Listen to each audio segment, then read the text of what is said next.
Graça e paz, irmãos e irmãs. Então, dando continuidade ao nosso culto de louvor, de adoração, nós vamos orar.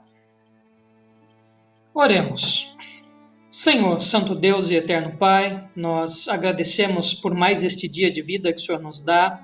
Agradecemos, ó Pai, pelo Teu cuidado, pelo Teu amor, pela Tua infinita graça nas nossas vidas. De uma maneira especial, agradecemos por este culto, ainda que online, ó Pai. Nós sabemos que o Senhor está presente conosco, nos nossos lares, e nós somos ministrados pelas canções, também pela Sua palavra.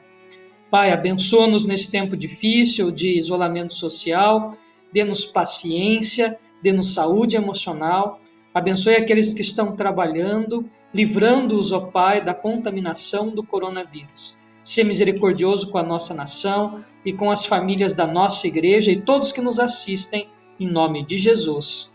Amém. Então, seja muito bem-vindo, muito bem-vinda à página no Facebook da Igreja Presbiteriana de Blumenau. Então, nosso culto transmitido ao vivo. E para a nossa meditação hoje, o Salmo 126. Eu gosto muito do Salmo 126. Em uma oportunidade, eu acho que eu até já o explanei numa terça-feira, numa reunião de oração. Mas eu acho um salmo muito propício para esse momento. Então, Salmo 126. Deus abençoe todos e todas. Deus abençoe muito a nossa irmã Léo, que completou mais um ano de vida. Um abração para a nossa irmã Dilma também, que Deus abençoe, viu? Um abração para a senhora. Muito obrigado aí pela companhia. Salmo 126.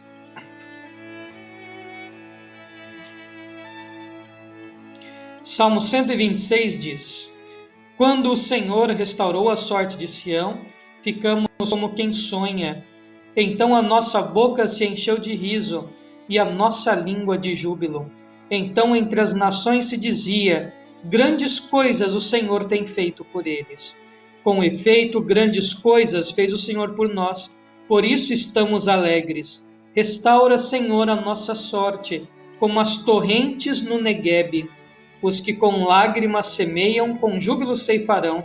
Quem sai andando e chorando, enquanto semeia, voltará com júbilo trazendo os seus feixes. Que o Senhor nos abençoe com a leitura da palavra e também com a exposição. Bom, há um episódio interessante da história que mostra a reunificação das duas Alemanhas. Foi celebrada em 1990, mas já em 1989, no finalzinho do ano, na madrugada do dia 9 para o dia 10 de novembro de 1989, as pessoas que moravam em Berlim começam a derrubar ou destruir o Muro de Berlim. O Muro de Berlim foi construído e começou a ser construído em 1961 e marcou um tempo em que o mundo estava dividido sob duas óticas políticas. Parte do mundo havia aderido ao socialismo e, consequentemente, com uma influência muito grande da antiga União das Repúblicas Socialistas Soviéticas, a atual Rússia, e também o grupo ou bloco capitalista, que acabou seguindo o sistema político norte-americano, né, dos Estados Unidos. Então, o mundo acabou sendo dividido ou bipolarizado em dois conceitos políticos nesta época. Iniciou-se após a Segunda Guerra Mundial. Com o término da Segunda Guerra Mundial, houve essa polarização entre comunismo e capitalismo. Iniciou-se um período que os historiadores chamam de Guerra Fria. E a Alemanha ficou dividida. Parte da Alemanha aderiu ao bloco comunista e parte ao bloco capitalista. E então a liderança da República Democrática Alemã resolveu construir um muro, né, o bloco comunista, um muro para dividir a capital, Berlim. E aí inicia-se essa triste história do Muro de Berlim, sob a influência, né, do líder, nesta época, Walter Ulbricht. E quem governava a União das Repúblicas Socialistas Soviéticas era Nikita Khrushchev, né? Nessa época em que houve a construção do muro. Esse muro acabou dividindo famílias, esse muro acabou dividindo grupos de amigos, ou seja, um grupo ficou separado, quase que exilado do outro. Ficaram separados da amizade, da companhia, de estarem com quem amam. Então, essa divisão no meio da cidade trouxe também um problema muito grande. Dividiu famílias e amigos e pessoas. E não dava para passar por esse muro. O único acesso era aéreo, né? Que absurdo, dentro da mesma cidade o único acesso era aéreo. Estavam fechadas as fronteiras entre as duas Alemanhas na mesma cidade. Mas em 1989, com o fim do muro de Berlim, com a derrubada, né, o sistema da União das Repúblicas Socialistas Soviéticas acabou tendo um declínio muito grande, né? Mikhail Gorbachev foi o último presidente, né, o último presidente do Partido Comunista Soviético, abriu as fronteiras econômicas, mas já era tarde demais. O sistema havia se acabado já ali por volta de 1986, e com isso o mundo deixa de ser bipolarizado e a guerra que era fria começa a se esquentar. A queda do Muro de Berlim é muito significativo, marca um reinício, um recomeço, uma nova fase. As famílias são novamente unidas, há uma esperança. Amigos que estavam separados há anos se veem novamente. O obstáculo acaba. E isso, a reunificação da Alemanha, traz grande paz àquele país e também é muito significativo a liberdade. Como muito bem cantado por Klaus Meine, né, vocalista da banda Scorpions, Ventos da Mudança, ou Ventos de Mudança, uma música que faz alusão a este período que foi triste, mas que se encerra com a queda do Muro de Berlim. Bom, e fatos históricos são sempre importantes, principalmente quando o final deles demonstram algo maravilhoso. O Salmo 126 é cantado trazendo à memória daqueles que cantavam esta belíssima poesia um grande milagre que Deus operou na vida do povo de Israel, que foi a libertação do exílio babilônico. No século VI a.C., Jerusalém é sitiada e invadida por Nabucodonosor, imperador babilônico. Ele invade, vence a cidade, leva grande parte do povo cativo para a Babilônia e para outras regiões do seu império, destrói o templo, assola a cidade, muita gente morre. Enfim, um período muito triste na história do povo de Israel, chamado exílio babilônico do século VI, né? Um momento muito triste, mas que também não era um momento para sempre. Assim como a Guerra Fria teve um final, o exílio durou, segundo os profetas, para aproximarem um número perfeito, né? Chegar ao número 70, mas eles ficam 40 e poucos anos exilados e depois regressam a Jerusalém. É tão importante o final do exílio babilônico que os historiadores e os próprios judeus consideram como um segundo êxodo, lembrando a libertação que Deus deu ao povo no Egito, quando Moisés lidera a saída do povo rumo a Canaã. A libertação do exílio babilônico, o fim do exílio babilônico, é celebrado como um novo êxodo, e descrito assim, influenciou muito toda a literatura, a fé, a escritura judaica, esse segundo êxodo, essa libertação do exílio babilônico. Quando a Babilônia cai sob o Império Persa, Ciro assume o poder, né, o Império Persa acaba dominando o mundo conhecido do passado, e um dos decretos do rei era a libertação dos povos cativos, e então Israel é libertado e o povo pode voltar à sua terra. Então é este o momento histórico que o Salmo remonta. O versículo 1 deste Salmo, quando o Senhor restaurou a sorte de Sião, poderia ser traduzido também, quando o Senhor trouxe de volta os cativos, quando o Senhor libertou os que estavam presos, quando voltaram do cativeiro, ficamos como quem sonha. Então poderia ser traduzido dessa maneira também o versículo 1, trazendo à memória esta alegria depois desse momento difícil que eles viveram. Esse salmo é escrito muito tempo depois da libertação, mas é muito importante lembrar daquilo que o Senhor fez no passado, com uma esperança para o que estamos vivendo no presente, e mais uma certeza da ação de Deus no futuro, ou seja, uma esperança plena que é trazida e tratada neste salmo, sob esse aspecto histórico, o regresso do exílio babilônico. E ficamos como quem sonha. É interessante que os sonhadores no exílio talvez não tiveram muita voz, porque a realidade difícil de ser escravo numa nação que não a sua, ter o seu direito religioso tolhido, não poder celebrar o Deus de Israel, não fazer as festas, sem contar que os seus bens foram confiscados, viviam miseráveis, viviam como escravos na Babilônia e no império de Nabucodonosor. Os sonhadores não tinham muita vez, porque a realidade era muito dura e muito cruel. Mas o próprio salmista conta que quando há liberdade, os sonhadores tinham razão. Ficamos como quem sonha, ou seja, como quem está tão vislumbrado, tão feliz, que aquilo parece um sonho, mas é a realidade, a libertação. E agora traz de volta aquilo que eles não podiam fazer na Babilônia, as procissões de alegria. O povo de Israel era muito festeiro, você vê inúmeras festas, e havia uma mistura de festa civil com festa religiosa. No fim, todas as festas eram para celebrar o grande Deus, o grande Eu Sou.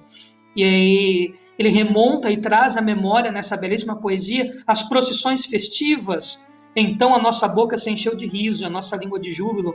Então entre as nações se dizia: grandes coisas o Senhor tem feito por eles. Com efeito, grandes coisas fez o Senhor por nós, por isso estamos alegres. Então a alegria toma o coração daqueles que olham o passado e veem e contemplam esta libertação que o povo deu do exílio. A mão de Deus os trouxe de volta à sua terra. E isso fez com que houvesse grande alegria e um reconhecimento das próprias outras nações que o Senhor estava com eles. Não é à toa que esse Salmo 126 era cantado na grande procissão, na Páscoa. Todos que moravam fora de Jerusalém iam até Jerusalém para celebrar a Páscoa e ficavam mais ou menos uma semana em Jerusalém, a Páscoa, e depois celebrando a festa dos pães sem fermento, né? Então, no mínimo uma semana, outros ficavam quase que um mês lá festejando,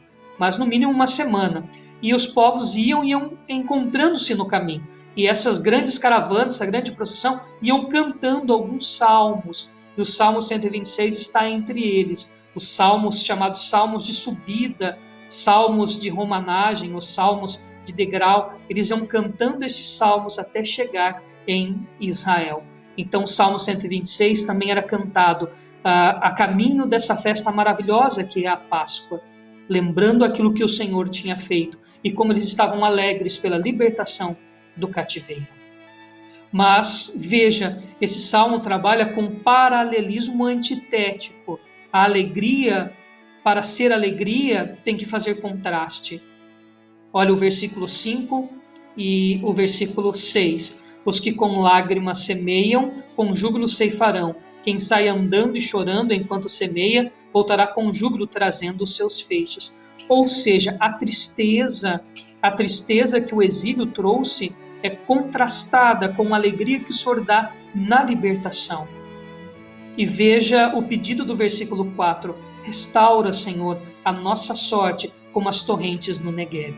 O salmista é muito inteligente. O poeta que fez esta poesia maravilhosa e agora eles estavam cantando, traz esse salmo para a atualidade de sempre. O versículo 4 é um pedido presente. Não importa a adversidade que sobrevier, se outro exílio, se outro problema, o pedido é reconhecendo aquela libertação que Deus deu ao seu povo, né? Um pedido de restauração.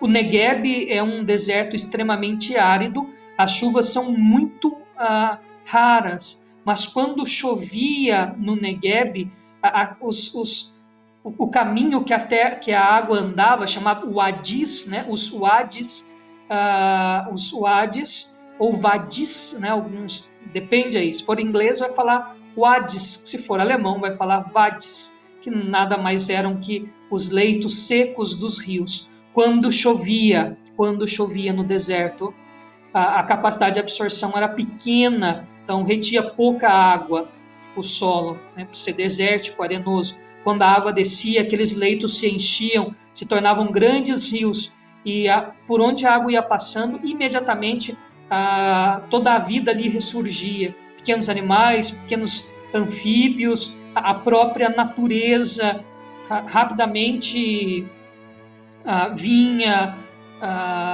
plantas, flores, ou seja, era a vida que surgia após a seca. Era a vida que se mostrava mesmo no momento de seca. Então, esse pedido de restauração, Senhor, restaura a nossa sorte, como as torrentes no Negueb.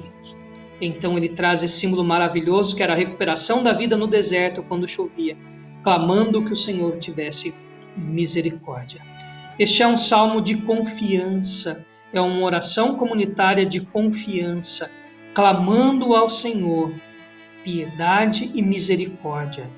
Mais ou menos assim, é trazer à memória as ações de Deus no passado, para ter esperança e clamar a Deus no presente, mas também apontando para um futuro maravilhoso. É interessante, o Salmo inicia no passado, quando o Senhor restaurou. O versículo 4, o tempo está no presente, restaura a nossa sorte. E os 5 e 6 apontam para um futuro que será restaurado. Quem sai andando e chorando voltará com júbilo.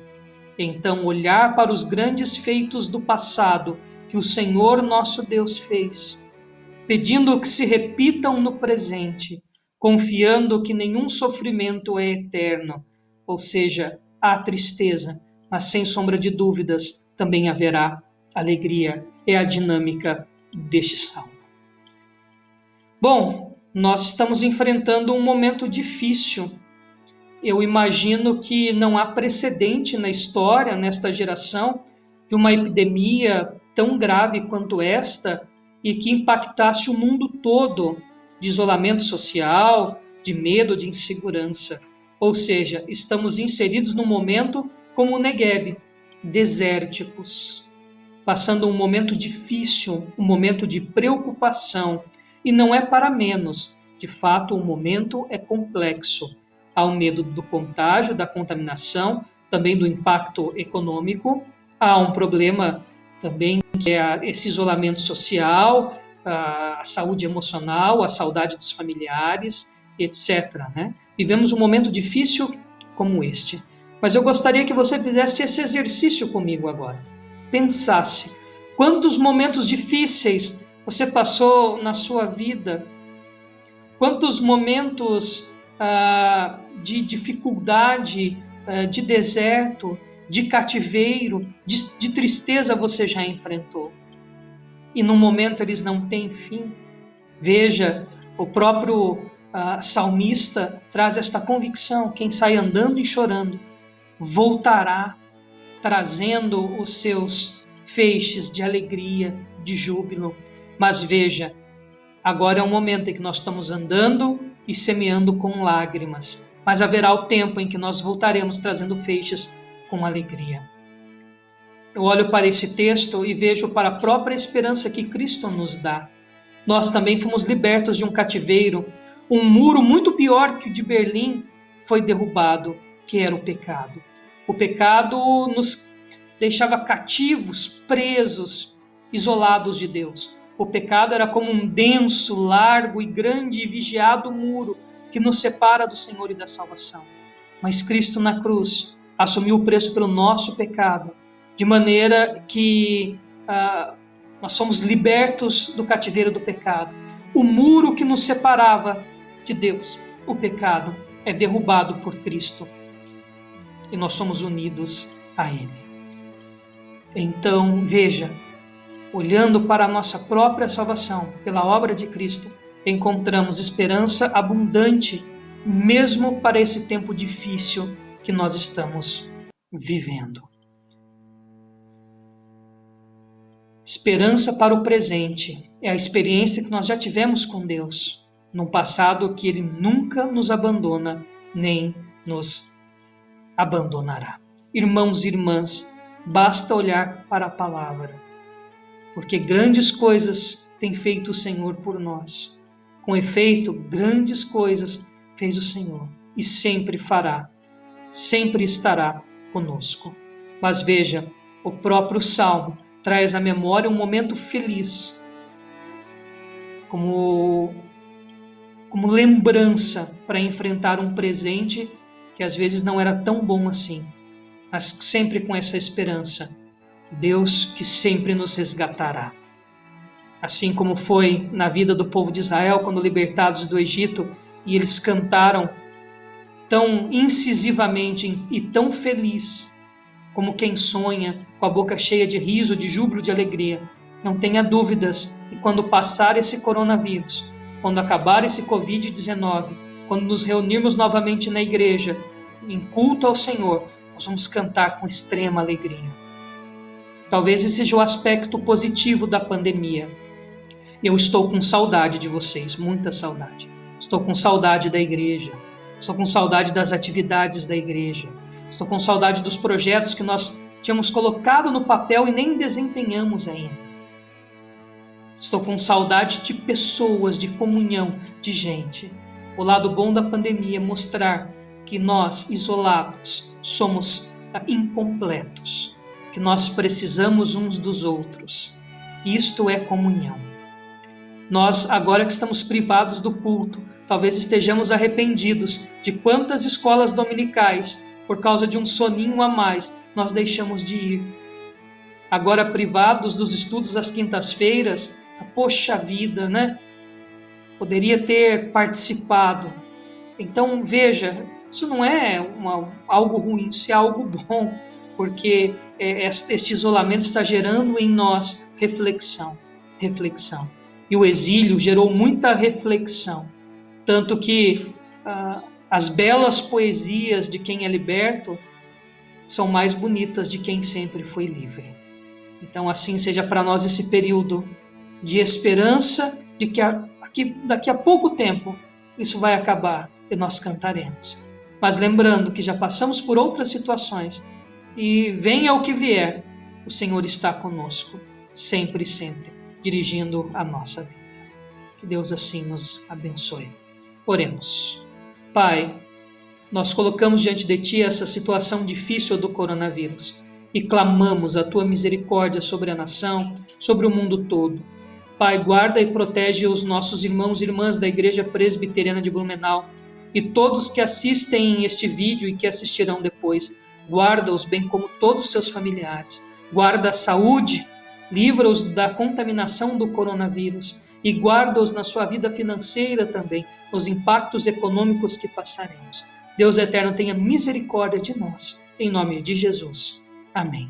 Irmãos e irmãs, que a graça do nosso Senhor e Salvador Jesus Cristo, o amor, a bênção de Deus, o eterno Pai, a comunhão e a consolação do Santo Espírito esteja com todo o povo de Deus aqui presente, espalhado sobre a face da terra, para todos sempre. Amém.